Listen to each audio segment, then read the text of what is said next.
അല്ലാഹു അല്ലാഹു അല്ലാഹു അല്ലാഹു. അസ്സലാമു അലൈക്കും വറഹ്മത്തുള്ളാഹി. ബിസ്മില്ലാഹിർ റഹ്മാനിർ റഹീം.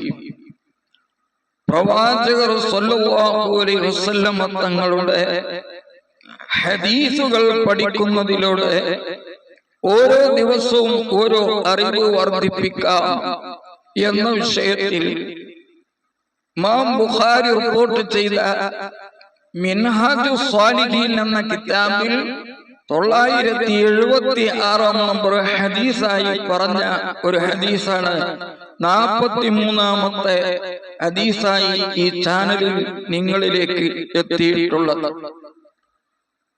നബി സല്ലല്ലാഹു അലൈഹി വസല്ലം തങ്ങൾ പറയുകയാണ്, ലയതിയന്ന അലന്നാസി സമാനുൻ ലാ യുബാലിൽ മർഉ ബി അബി ഹലാലിൻ അഖദൽ മാല അം ബിഹറാം.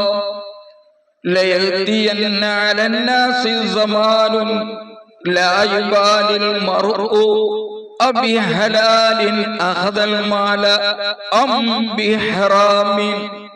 ലയതിയന്ന തീർച്ചയായും വരുന്നതാണ്, അലന്നാസി ജനങ്ങളുടെ മേലിൽ സമാനുൻ ഒരു കാലം വരും, ജനങ്ങളുടെ മേലിൽ ഒരു കാലം വരാനുണ്ട്.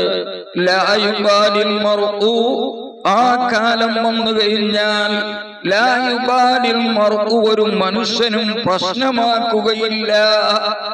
അബി ഹലാലിൻ ഹലാല് കൊണ്ടാണോ, അഖദൽ മാല അവൻ സമ്പത്ത് നേടിയത്, അം ബിഹറാമിൻ അതോ ഹറാം കൊണ്ടാണോ.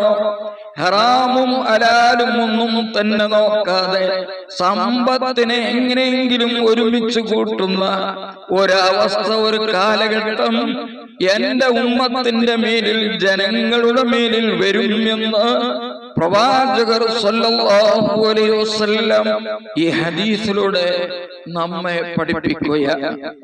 അതുകൊണ്ട് ഹലാലിലൂടെ അല്ലാതെ ഹറാമായ മാർഗത്തിലൂടെ സമ്പത്ത് സമ്പാദിച്ചാൽ അല്ലാഹു സുബ്ഹാനഹു വ തആല അതിനെ സംബന്ധിച്ച് നമ്മോട് ചോദ്യം ചെയ്യപ്പെടും. 2 ചോദ്യമാണ് എന്നാണ്.